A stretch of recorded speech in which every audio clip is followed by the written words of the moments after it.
Welcome to the Paranormal Stakeout radio TV show with Larry Lawson. As a former career law enforcement officer and law enforcement educator, Larry focuses on the use of tried and true law enforcement investigative techniques in conducting paranormal investigations. Despite his experience and training, Larry also keeps an open mind to discussions on topics that deal with evidence that are not quite as physical in nature. Paranormal Stakeout guests are professionals in the field of the paranormal and parapsychology, conducting the investigations and research needed to further the cause of paranormal study. Larry advocates an agenda of standardization of structure and training in the field of paranormal investigation and research for the purpose of one day being able to produce the evidence needed to convince a jury of the existence of the paranormal.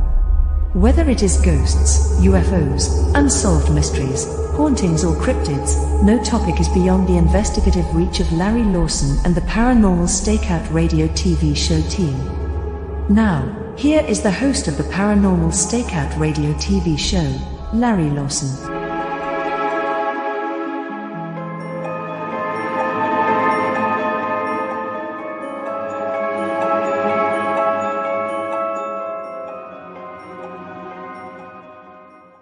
And good evening, everyone. Welcome back to Paranormal Stakeout. I am your host, Larry Lawson, coming to you from the Southern Command Post of the X-Zone Broadcast Radio and TV Network in beautiful Vero Beach, Florida.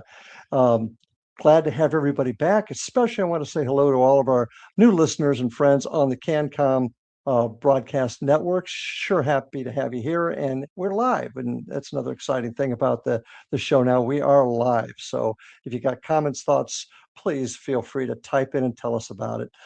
Got a great show for you tonight. I'm very, very excited about it. I mean, my guest tonight, you've seen him originally on the TV show Haunted Collector as the tech specialist, and later on the different TV shows, including more recently, Paranormal Channel, travel channels, Paranormal Caught on Camera. You've also seen him on Doomsday Caught on Camera, as well as dozens of different shows. He's also an author. Grains of Sand, Tales of a Paranormal Life. He's also working on a really, really terrific project right now called History of the Paranormal Mobile Exhibit, where he's taken around the country to teach folks about the experiences and the rich tapestry of the supernatural lore throughout history, offering visitors a glimpse into the enigmatic world of ghosts, cryptids, and otherworldly phenomena. So this is an opportunity to see during these events the history of the paranormal. His name, you've heard of him, you've seen him. His name is Brian Cano, and I want to welcome Brian to the show tonight. Brian, good to see you. Good to have you back on Paranormal Stakeout. Hey, Larry, it's good to be back. Yeah, it's tough to get all of your resume in there. You've done so much, and you've done really so much to help the paranormal community. With how you present yourself in the different events that you've done, and just the way you share your experiences. And at the off chance that perhaps there's somebody out there that hasn't gotten to know you yet, take a couple minutes to kind of tell us about how you got to where you are today. Sheer dumb luck, Larry. I could not have plotted my course to this point. And for those who are versed in parapsychology and know about the block universe theory, they say that the universe has specific waypoints, actual coordinates in time, that things that are bound to happen. And it's not fate per se, but it's a more scientific rendering of this, that you can make little small decisions, but certain guideposts are going to happen regardless, as everything moves through space and time. And I gotta say, if anything makes me believe in such a concept, it's the fact that I'm here now doing this. I started kind of officially in the paranormal back in 2002 on a cable access show here in Staten Island, New York, called Scared on Staten Island. And today, I'm planning my Australian tour for later this year. I'm going to be going to France in a couple of weeks. I'm traveling the globe talking to people about this topic. I don't know why people want to hear what I've got to say, but I'm thankful that they do. I started out as a skeptic. I'm a skeptical believer today. There's been a lot of change. Even the last time I was with you down in Florida, I think I was a very different investigator. Yeah, it's about change, it's about growth. But I think evolving. what the paranormal field needs is that ability to change. And I think just asking questions is half that battle. Well, and that's something you and I have talked about in the past. And tonight, kind of our topic, if you will, is raising the bar in the paranormal community. Now, I've been in this business since I actually started investigating around 2008, so a little bit after you. But I've changed myself. I've evolved. I mean, I spent 40 years as a cop, and therefore I was very cynical and upfront. And of course, my mind is open as we evolve. But one thing I've noticed, Brian, is that not a lot has changed in our community. Not a lot has evolved to help us find the answers. So when you talk about raising the bar in the paranormal community, what do you mean? Well, when it comes to the bar, the proverbial bar, a lot of people are limboing under it because it's very low. It all depends on what your goal is. What are you here to do? And a lot of people on social media call it the paranormal field, but it is not really a field. Very few of us are in the field. I feel like I'm field adjacent. Those people actually doing research, the Rhine Research Center, the SPR. There's organizations that dedicate time and energy into writing scientific papers, doing things with the scientific method to try to better understand what we're doing. They look askance at the ghost hunting community and they're like, yeah, you guys are wasting your time. That's silly. But at the same time, they're doing quantitative research. They're in the labs, they're writing papers. What are they experiencing? What are they doing?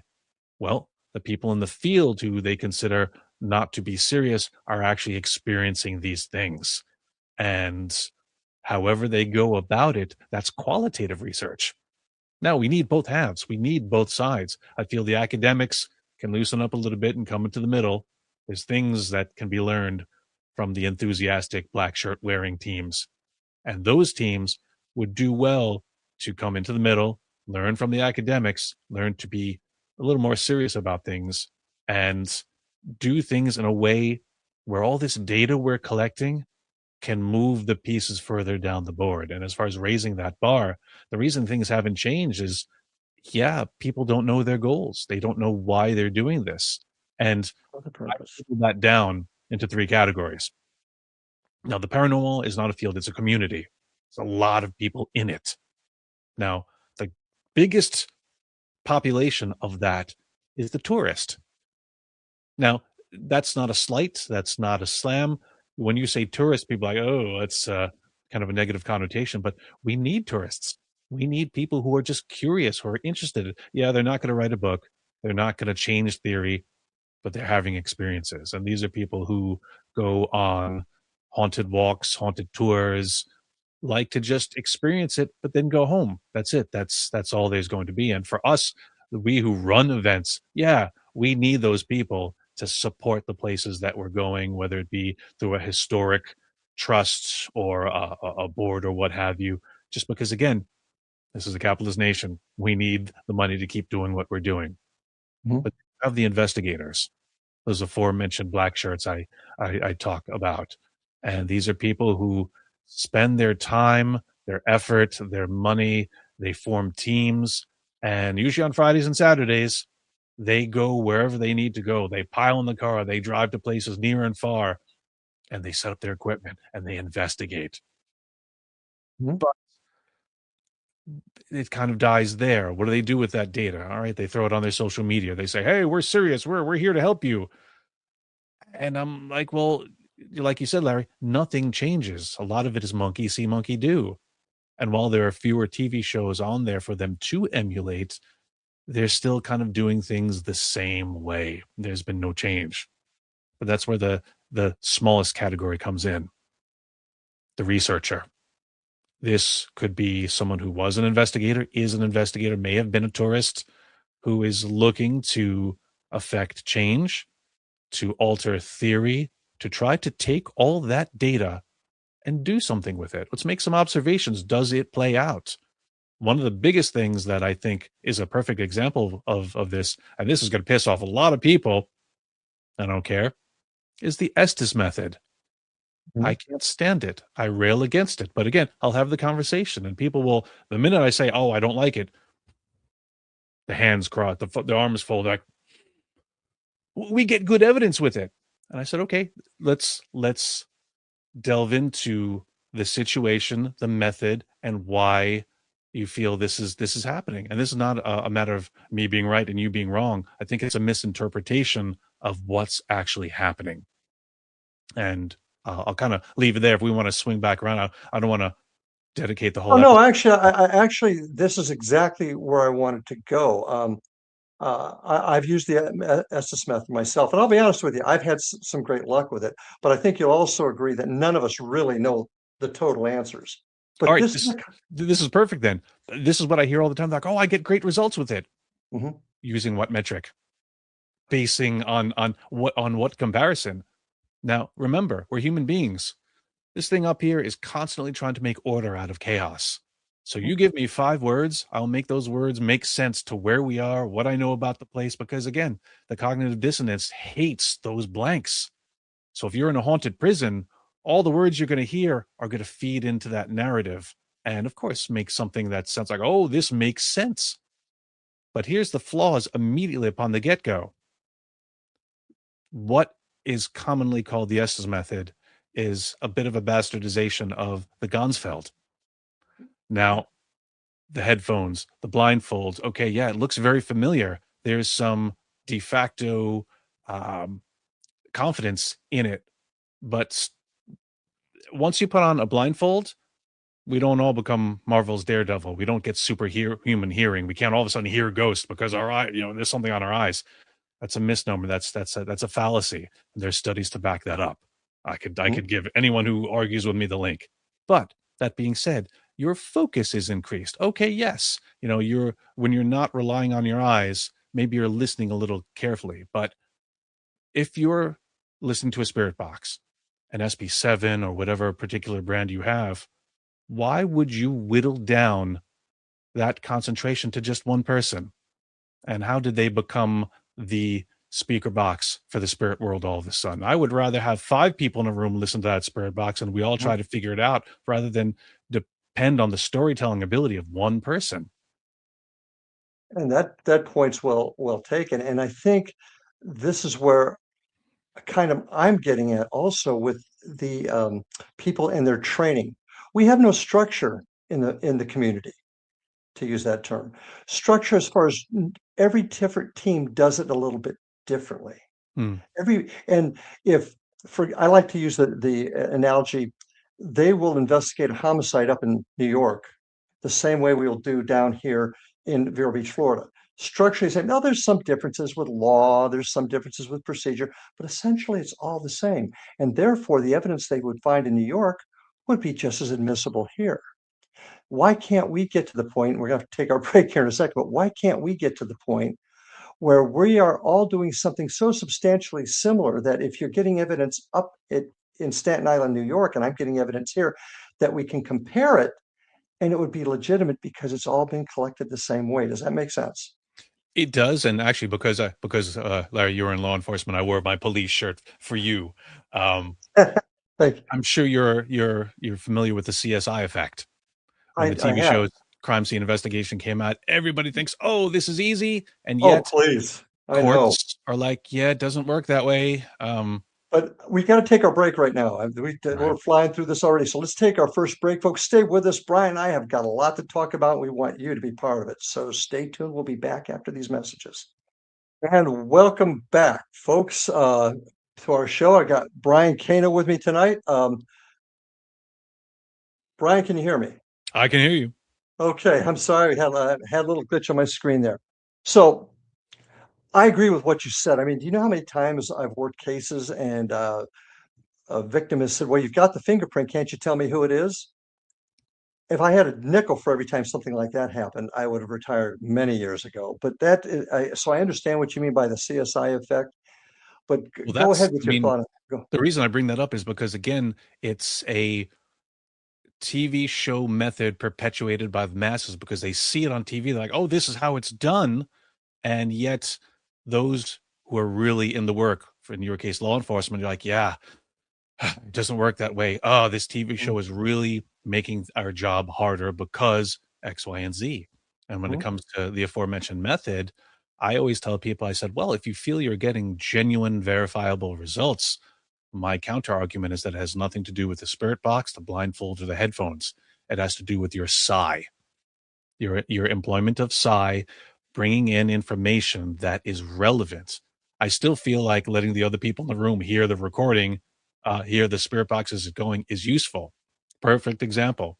Dustin Perry and I were on a case, and we do something that predates the Estes method. It's called the DOS experiment, dual output spirit box, DOS, two in Spanish. So it works for many different cultures.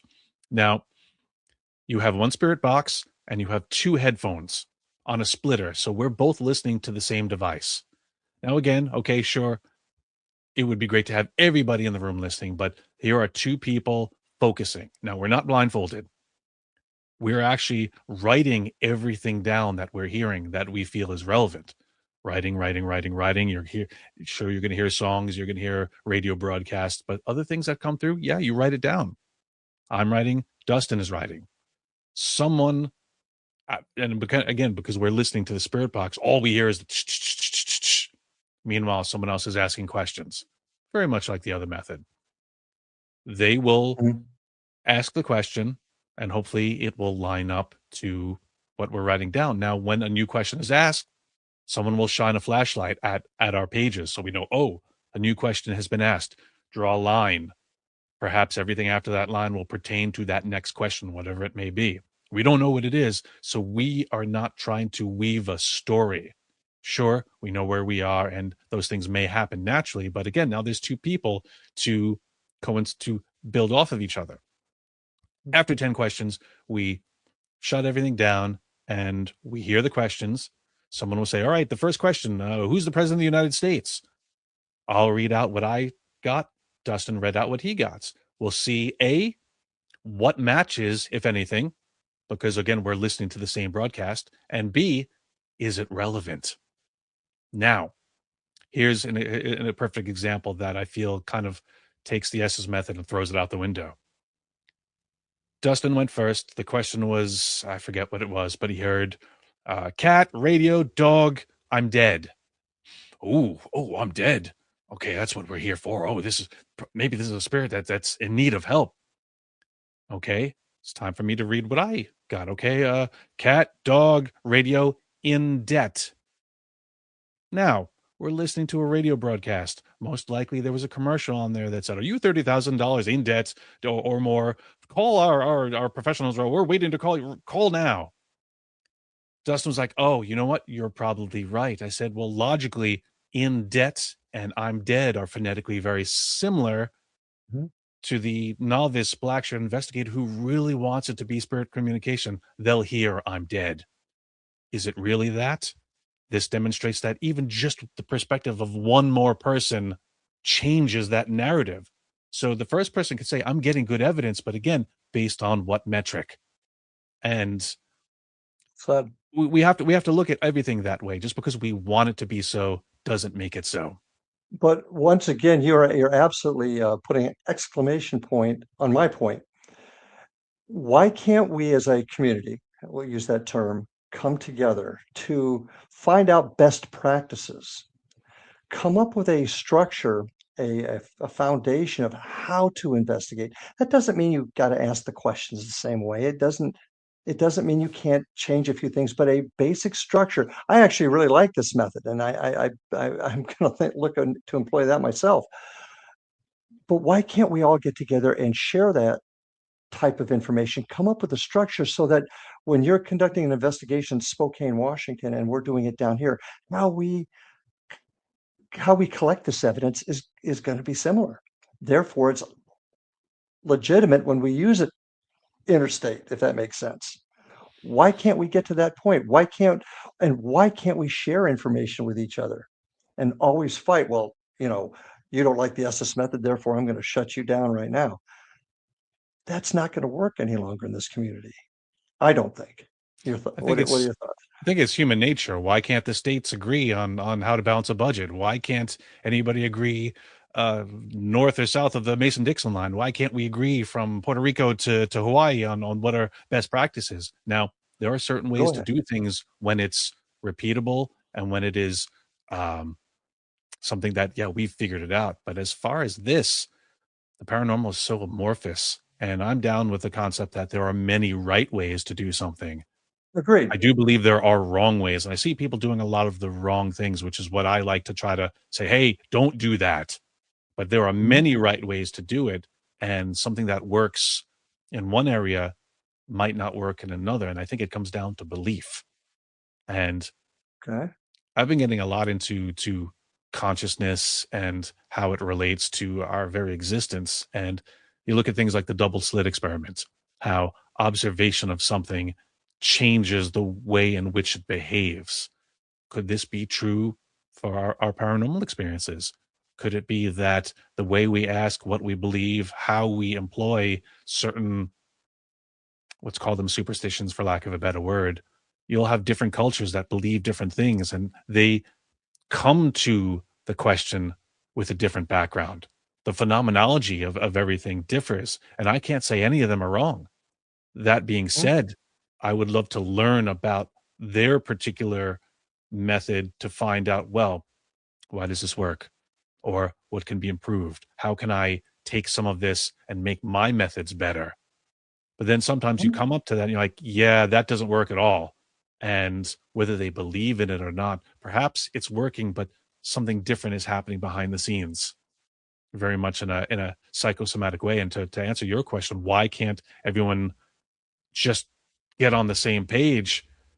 I don't think we ever will. But that being said, at least if they can agree that there is a certain set of immutable laws, which again, we're nowhere near penning that. But at Okay. least in the data collection, it depends on who you are. Tourist, investigator, researcher. Researcher Well, wants those specific things, but a tourist is like, yeah, I don't care. I had fun. Woo. and and true, and we need to. I call it the thrill seekers or tourists. Yep. I get that we need it, but in law enforcement, to use that term, we have a set of standards that does not. It's not written. I won't say in stone, but it's flexible, just as you're describing. How do we get to a point where if we're going to be successful in the community to find the answers, and I find it interesting your angle on the consciousness there. But if we're going to get to a point where we're going to be able to collect evidence and have legitimate evidence being shared through different organizations, don't we have to have some level of a standard and or an agreement on a certain way to do things? I do. I do think there should be a standards. I've been trying to push standards since I was wearing a black shirt. Okay, And and that's where I I'm coming found from. over the 24 years I've been doing this, my opinions about certain things have changed, and therefore so has my opinions on certain rules. So if opinions on rules can change, how does the rule stay relevant? And again, just to take it back to law enforcement, yeah, I could do something here in New York, but then I cross to Jersey and it's illegal. Not even laws can be agreed uh, across geographies, but something like this is bigger than just Well, the opinions of man. This is talking about the species. This is talking about humanity, and it's all kind of a jumbled soup of all of us. And I think when it comes to data collection, this is the main thing that I think we're all getting it wrong. Where's the data going? Yeah, you go on a hunt over the weekend. Wow, we got 80 EVPs. Great, let's see them. Let's hear them. Put them somewhere. Over the years, there have been people who've tried to have databases for us to share that, but web mhm. spaces, data is expensive. You gotta buy and you gotta subscribe to a package, and the average person doesn't have that long haul. Some well-meaning people have tried, and it just all falls apart. I've tried myself actually. So how do we? What do we do to change that? Is We get Musk or Bezos to care about the paranormal and get some cash. That's what we okay. do. How do you? how do you think that we will ever, or will we ever be able to work in concert with the scientific community in order to merge our two sides, collect the evidence, and come up with answers? How do you see us doing that? It almost has to be done one at a time. The individual has to decide, I want to know more. I want to do it better. And again, I find myself in in that space. I've taken courses at the Rhine Research Center. I've had professors such as Lloyd Auerbach who Mhm. are have been in this a long time and is a name that, yes, you know, if he says something, okay, there's weight behind it. There is process behind it. I found myself in the middle of those two worlds. I've been on TV. I'm potentially part of the problem that I preach against. And I'm trying to use my platform to bring those two ends into the middle, as I said. And things like my history of the paranormal, mobile exhibits, that's an effort to say, all right, guys, this all existed before Jason, Grant, and Zach. They knew, and there are names that, okay, yeah, you might know the name Ed and Lorraine Warren, but if there wasn't a movie about it, would you? Come here, learn the names, learn the places, learn some of the concepts. And if they, I throw a lot of information at people, but if they leave knowing just one more name, like Harry Price, Manuel Swedenborg, the Fox sisters, they go, they tell their group, they tell their friends, we all rise together. All the boats, high tide lifts all boats. Agreed. So, people like yourself, the folks at the Rhine Center, what is preventing us, we shall say, from coming together and creating that, for lack of a better term, a board, a group of respected individuals whose work has been examined and is respected throughout the community, coming together and saying, let's all try together and work under not necessarily this umbrella, but this set of guidelines. It's perspective. What's preventing it? Okay. It's perspective and it's opinion, because again, while you and I share many opinions and we're like, yeah, hey, well, this seems obvious. Why don't we do this? There's people who look at us and go, yeah, they're wrong. No, I'm not following your rules because I do it better, or I know what I'm doing, or I think you're wrong. I remember, I think it was 2007, 2008. I was at a convention, UNivCon, out in State College, Pennsylvania.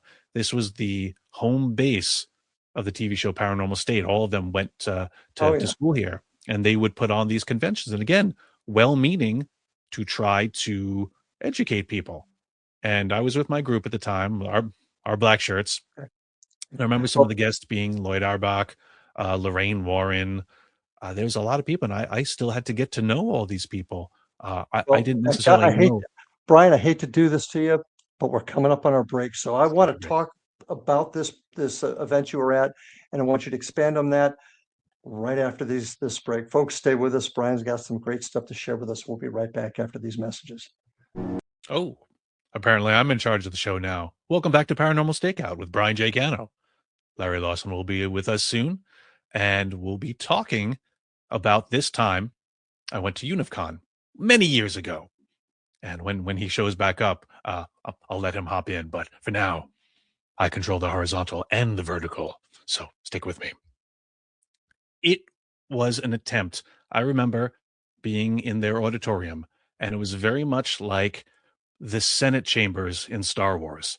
These layered um, rows, and people from all different groups came, and there was an attempt to form a paranormal congress. I was tickled by the idea that there would be some governing body, some system of checks and balances, someone to report to, and someone to hold a measuring stick up to standards to say, all right, guys, if you want to be part of this, you have to meet these standards so that, again, we can all communicate, share data, and move the dial, just so that we could get some answers. And I remember there was respect, but there was arguing. It felt very much like any kind of Senate or courtroom scene from any movie you might have seen. And I remember sitting there looking around at the people. It was me and another member of my team. We were just like, yeah, I like this, but it's not going to work. Look at them. They're arguing about this. And look at them. Who's plotting? And again, once you put a political model on anything, there's going to be sides. And there's going to be people who, again, well meaning, they believe their side is right. And they're going to try to argue for their agenda. And it fell apart. It never really got off the ground. There was a lot of, again, we left everyone very well meaning. There was going to be an election to see who would be in charge, president, vice president, treasurer, secretary. And there was going to be the representatives from each state, from each group, organization. And again, I still feel something like that would be nice to hold us accountable, a place for us where, yeah, you don't know what to do. All right, there's a resource for you to say, hey, I'm new. How do I start? What are the rules? And rules are important. I mean, whether you have, you're a religious person, whether you are into politics, whether you are into gaming, there are rules. And I feel like you never hear the phrase, there are no experts, more than from people who have just been doing this for a week, a month, just got started. Because while I think expertise in the paranormal cannot be gained, because again, yeah, we don't know exactly what the answers are, experience matters.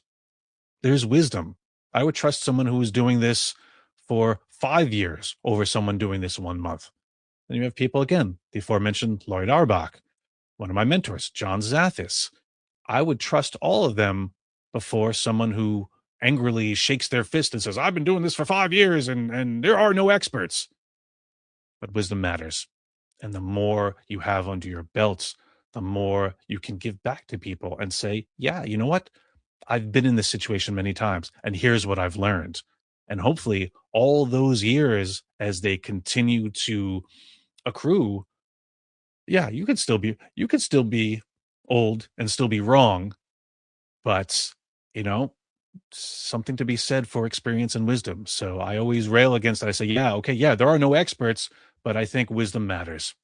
And the people who have been doing it who are wiser than I or we, they might be the ones to say, all right, here are some guidelines. People don't like rules, but guidelines are important. What do you think, Larry? Totally agree with you. Sorry for that little hiccup there. Not sure what happened, but I am back. Thanks, folks, for continuing on. No, I totally agree. And people tend to look at my desire to have structure and procedure universally used as a desire to make everybody do the same thing. And that's couldn't be farther from the truth. But if we don't have some level of commonality, similarity, much like we've done law enforcement, and you were talking about people, and you're right. Cops are the same way. For the longest times, we wouldn't talk to each other, and that's changed. It took a cultural change in our business so that now we share things between jurisdictions. I think we can do it in this community. I really do, but it can't happen overnight. It takes folks with stature in the community, credibility with the evidence and what they've done, their body of work, coming together and say, hey, folks, we need to get together and do this in a way that we can all benefit from the information and we can find the answers. We can find what we're searching for. And I think that also goes back to what you said before, is what is our purpose? Is our purpose just to have a thrill? Well, lots of people jump out of a perfectly good airplane with a parachute. I wouldn't do it, but it's a thrill. And that's okay. But for those of us that are searching for the whys, why is this occurring? The researchers, the true investigators, we've got to have some level of structure in order for us to be able to share information and come up with we've got a thing called NCIC in our business where we share stuff across the country, crime-wise. We need to be able to do that in our business. Oh, I agree. I mean, again, I've been yelling at the wind, blue in the face, saying this for years. Even when my personal beliefs differed, I always felt yes, there needed to be structure. Um, Mhm. I've I was probably wearing it when I came down to see you guys last. For my team, we didn't wear black shirts. We wore black BDUs. We were like a paramilitary outfit because I felt that discipline was important, and the fact that, all right, if we whatever we project on the outside is how we're going to behave and act, and there was a Mhm. certain structure to that. Um, and while I look back at some of those pictures and be like, oh my god, what was I wearing? I felt that the impetus behind it was still important. Uh, like I said to you before we started this broadcast, I was like, "Hey, I'm wearing a jacket because people take information better from somebody who's dressed in a jacket rather than just a black T-shirt." Well, Mhm. as you see, I have both a black But T-shirt and jacket. but isn't that all about evolving? I mean, Yes. I've been told by some folks in my business, I used to have a large stick inserted into a part of my anatomy for a long time over stuff because everything had to be you know, boom, boom, boom, very, very strict. Well, I've grown from that, and I understand that while structure is important, you gotta also have a more open mind, open way of doing things, and be willing to look at other people's way of doing things and find the best practices from all of it. And that's really where I'm coming from. And until I think we do that as a community, we're going to be stuck in the same spot. Oh, I mean, I'm in let's. total agreement. We have been stuck. Mhm, That's being said, not everyone has been stuck. There's plenty of people doing good work, doing different things. mhm, You don't often hear about them because again, they've got their heads down and they're doing. But the people who you hear about the most, maybe they have the luxury of a larger platform, maybe a TV show, maybe something else that mhm. that causes them to be. Maybe they bought someone's collection that has a doll that everyone's gaga about. Again, I can't cast down on anyone who has more opportunity. But that being said, when you have it, how are you using it? Hear it. Yeah. Yes. And I think that that is another big important part of it where, I mean, I remember going to one conference where people sat up on a platform had other people, invited other people in to bring in their evidence, and they stood upon high. And they said, well, this evidence is no good for this reason. This evidence is no good for that reason. It totally shot down these people, and you could just see the looks on their face. But the point is, they had their own opinion, and they thought they had all the answers, and they didn't think about sharing and maybe helping others along the way. Hmm. And I guess that's what I'm getting at, helping others learn, because we can all learn from each other. Oh, There are, and absolutely. you mentioned before, there are no experts in the field. I heard you mention that there are no experts because we're all still trying to find out what the answers are. Yeah, but that's often used as an equalizer to say we're all the same, and we're not. Well, that's true too. I would agree with that. I mean, To I'd love say to to paper. say to scoff at someone who's been doing this for 40 years and say, "Ah, there are no experts. I've been doing this a month. We're all the same."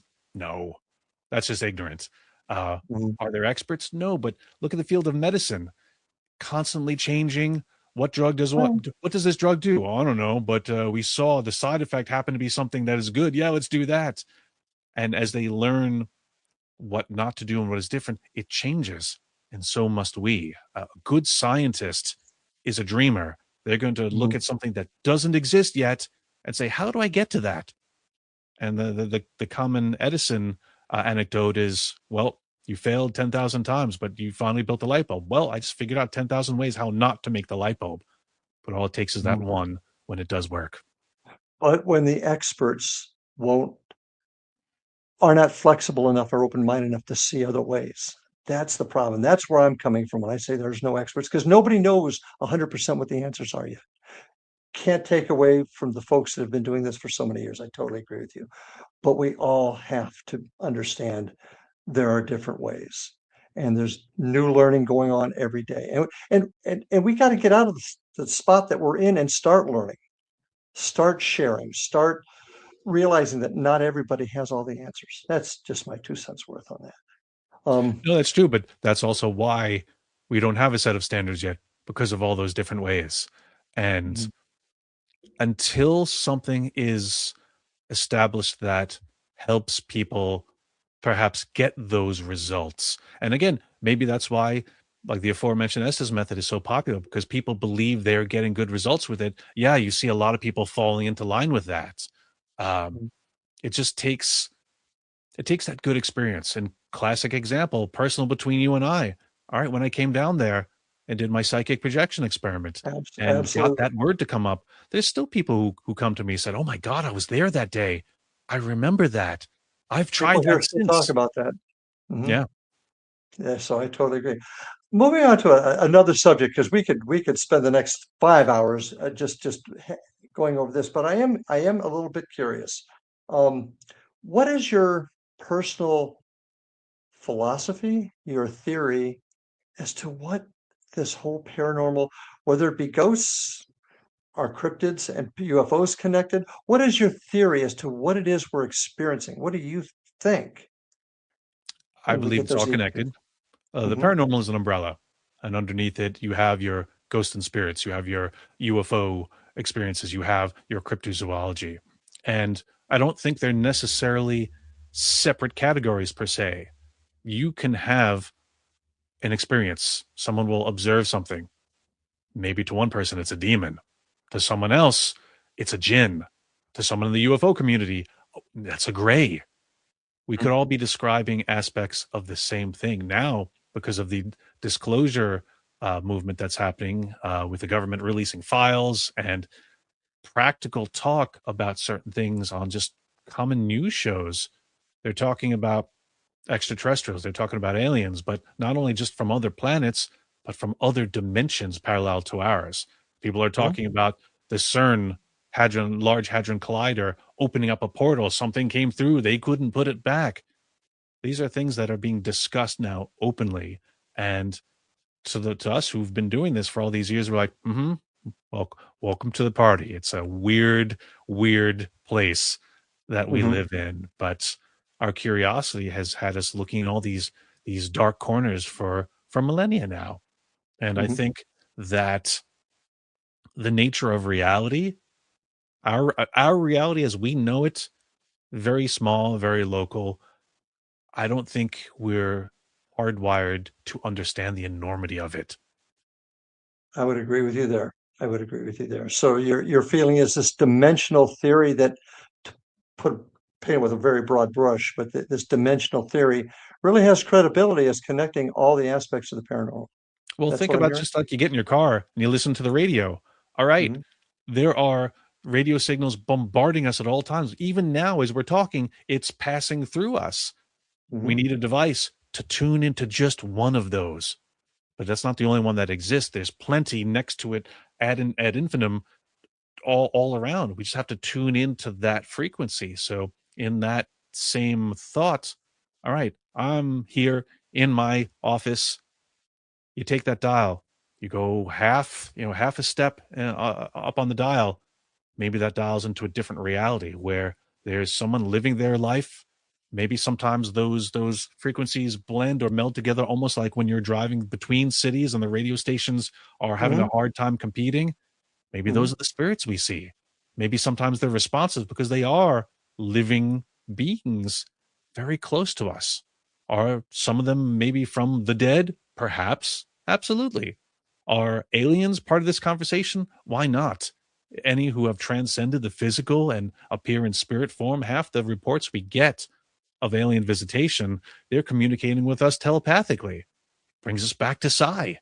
And any expression of typical hauntings is a spirit using their psi because it's either PK or ESP in the way that they Right. present to us. So it's Mhm. all part of the again. You can't get away from them because it keeps circling around to reference itself. Fascinating stuff. Well, we need to take our last break. This hour is going quickly, and folks, we'll be right back because when I get back, I'm going to ask about some appearances that my friend Brian has been on, including uh, Curse of Oak Island. I'm dying to hear more about that. So stay with us, folks. We'll be back right after these messages. Yeah, there we go, and welcome back, everybody, for our last round tonight. Man, Brian, this whole hour has gone quickly, and I apologize for the technical issues there. But I do want to mention, folks, if you want to hear more great broadcasting, including my past shows, go visit us at xzbn.net There you'll find all the shows that you find on the network, including mine. Bunch of wonderful shows, great host there. I really recommend you take a look at it. If you want to learn a little bit more about my group, you can get a hold of us at IndianRiverHauntings.com. That's our website. You can also check us out on our YouTube channel at Indian River Hauntings 2341. Brian, how can folks get a hold of you and or even your book? My website is neverstopsearching.com. Of all the socials, I'm pretty easy to find, but the one I'm most active on is X. And my book, Grains of Sand, Tales of a Paranormal Life, is available wherever you get your fine books, probably Amazon. That's where everybody goes. Yep, that's true. One of the more fascinating things about what you've done, and you and I have worked together, done things together. You've just covered an entire plethora of circumstances. That's the best way for me to put it. But one of the most curious I saw was your appearance on a TV show called Curse of Oak Island, and it kind of, in my opinion, left a lot of things hanging. I don't really. I heard you say some things, but they never really followed through with any of it. Well, Is oh, that's TV, isn't it, Larry? that's TV. I understand that completely. Is Now, Oak Island haunted? well, I did write about it in my book. Let's take a look. Grains of Sand, Tales of Paranormal Life, available wherever you get your books. The chapter is called Hope on Oak Island, because when I went, and now this was for the companion show, Curse of Oak Island Drilling Down, hosted by Maddie Blake, and the brothers were there. I never got to meet them.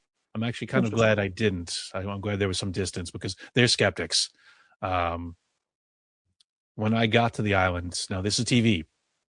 My call time was 10 a.m. I show up at 10 to 10 because if you're not 10 minutes early, you're late. And I get there and nobody is there. I'm looking around. I said, did I get the right island? Am I on Maple Island or Pine Island? Like what's happening? Turns out they said, the production's running late. New call time, 3 p.m. So, oof, I'm a little early, but it gave me time to sit quietly on the island. I didn't explore, but I stayed right on the other side of the bridge on the island, and I just looked around. I just listened to the wind. I listened to the breeze and the trees and everything about it, and I was a little paranoid because on the plane ride over, I'm thinking, the paranormal doesn't respond on cue. God, I hope I get something. I hope they didn't fly me out here for nothing. I hope I'm able to deliver for them in a way that doesn't make me look ridiculous.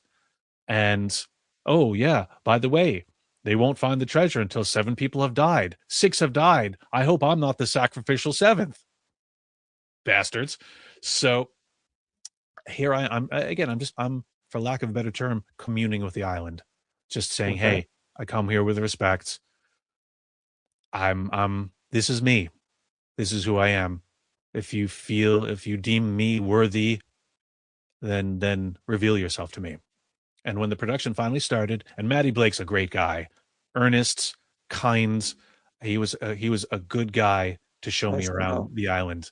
And this was his first investigation.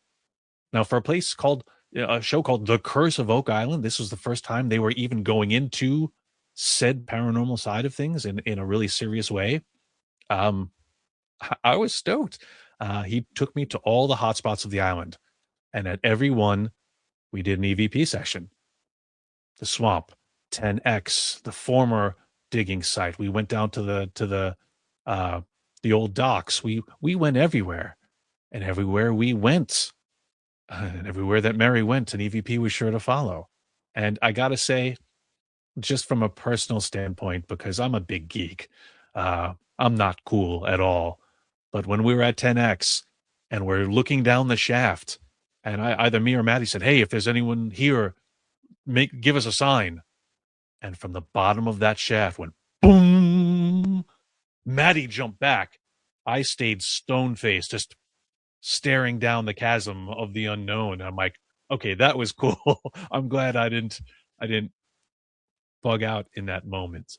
But I got to say, we got an EVP at every single location. And in the end of the show, they played the worst one. And the brothers were like, oh, well, that doesn't mean anything. And I get it. It's TV. That's how the episode went. But in the book, I write about, yeah, here's the EVPs we did get. Here's what it said. Here's what I feel it meant. And Maddie, that was his first investigation. It was a good first one. I guess it was. Now, since the brothers were skeptical, didn't really believe it, how did you even get connected to the show to do this investigation? Because I feel, I guess, after so many years of not finding the treasure, they had to do something. So the episode was called The Truth Behind the Curse. And I guess it was just about, hey, well, if there is a curse, is there a reason behind it? Is it supernatural in some way? And if it is it something that can be cleared and removed so we can finally get to what we're Okay. searching for? Okay. And actually, I was called for another show because of that appearance. I was on the Unexplained with William Shatner because Shatner went to the island and he talked to a bunch of people about their experiences on the island. And I got to talk about mine very briefly. And I had heard that there were people that had experienced things out there, and that's kind of I was really intrigued by the fact that you went out there because it just seemed like that was a piece that was missing, considering the curse and all the things that had happened out there over the years. I'm going to toss another show out to you that I know you haven't been on yet, but want to get your thoughts, and that's the Secret of Skinwalker Ranch. I don't know how.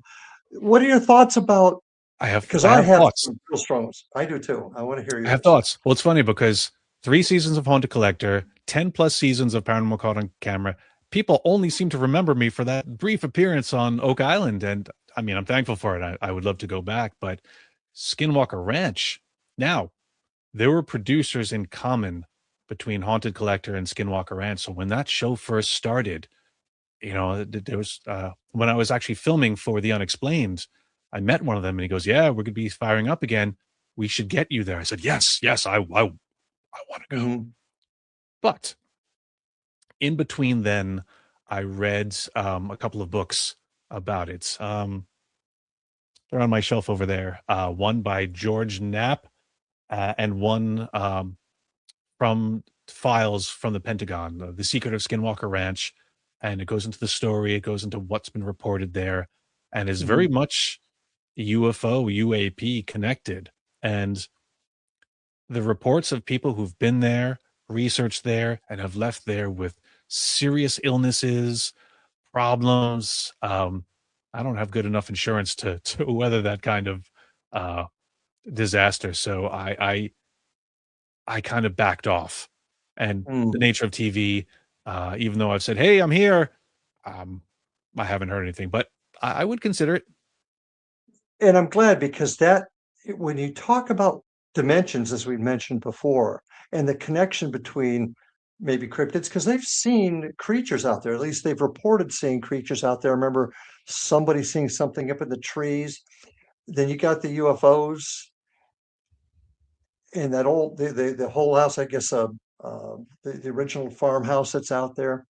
I mean, this thing is ripe for a paranormal direction to be taken during that investigation, at least somebody who can talk about that angle. Because if all of these things are connected, and that seems to be the prevailing thought in the community today, what a perfect place to conduct experiments. Well, could it be? I mean, I feel like perhaps there needs to be a marriage of efforts because, all right, they're coming at it Yes. scientifically. They're trying to measure it. They're trying to come at it from a certain way. But all right, if this area, the Ute Indians have stayed away from it because they said, "Yeah, it's bad over there."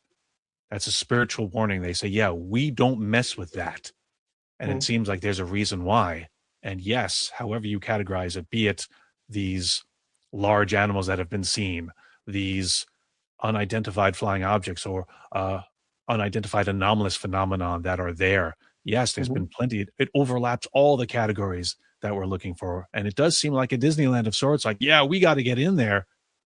But to quote Jurassic Park, just because we can do something, should we?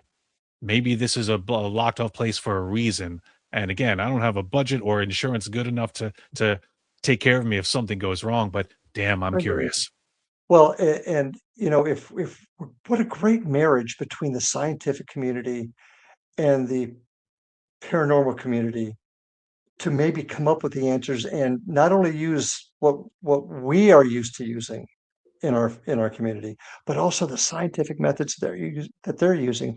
What a terrific marriage to maybe find some important answers. If they pulled it So I, more to the spiritual side and said, yeah, hey, we're going to use the devices to mitigate radiation. We're gonna measure what's going on when maybe they bring in a psychic medium to try to commune. What is happening? Let's get some data. Let's get some numbers. Let's get a there little you go. closer. Well, they've already done that. They've had shamans from the Native American tribes out there conducting events, not a far stretch from our angle of it. Yeah. I'm going to vote for Brian Cano being the official That's paranormal two. investigator. That's two votes. Me and you. But I just, if we're going to, and the only way we're going to get to where we need to be in this community, I keep wanting to say field, and I know you prefer community, um, is to gain that marriage between the scientific side and the spiritual side and find the bridge. And I think that's where a lot of my evolving has happened. I've gone from that cop, got to have tangible evidence to take to court, to realizing that there is a bridge between the two, that we can have both, but we just And got to find it. and yet, as Go- a cop, I'm sure you had hunches. I'm sure Oh, you all you the had, time. and Gut that's feeling. ESP. That's you using psi to say he's dirty. Your captain goes, "You, Larry, but Lawson, stay away from him. No, I gotta take him down." From every I cop can show think, and movie in existence. I actually can think of one instance where that kind of happened, but that's a story for a cop program, I guess. Um, but so that's why I wanted to bring that up. What a perfect marriage between the two sides to maybe finally come up with those answers. Now, we've got about a minute and a half left in our show, and I'd like to turn it over to you, and I'd like you to share with us, A, where you think the community's going, and what do we need to do? I've put my 2 cents in worth, but I want to know what you think we need to do to raise that bar and, yeah, get us all on the same page so that we can find the answers and work together. I think that's the crux of it, working together. And wherever we're coming from, it's literally going to take all of us and all the methods and all. Again, you'll need some science, you'll need some spirituality. I made a card game about it, but the way I used to build my team was the three pillars: psychic, scientist, skeptic. You need all those viewpoints to a little tug of war to bring you to that center, because any extreme viewpoints brings you just that, just an extreme viewpoint. And the truth is always somewhere in the middle. So I think Mhm. if we earnestly try, we don't politicize or say, I'm right, you're wrong, but hey, how can we do this better? I see what you're doing. How can we improve that? How can we alter it, combine it? Maybe, and again, it's a liquid thing. Some things will work in some places and some things will work better Others in other won't. places. We have to be Mhm. open to that. And my motto has always been, and my website is, never stop searching. Never stop searching. On that note, my friend, thank you so much for joining us tonight. We could go on for hours on some of these philosophies and theories, and I've really enjoyed it. I hope you'll join us again sometime. And folks, thank Absolutely. you for joining us tonight. We appreciate you being here. Great show. We appreciate all of you listening to us. And until we meet again, take care, love your families, and we'll see you on the other side. Have a good night.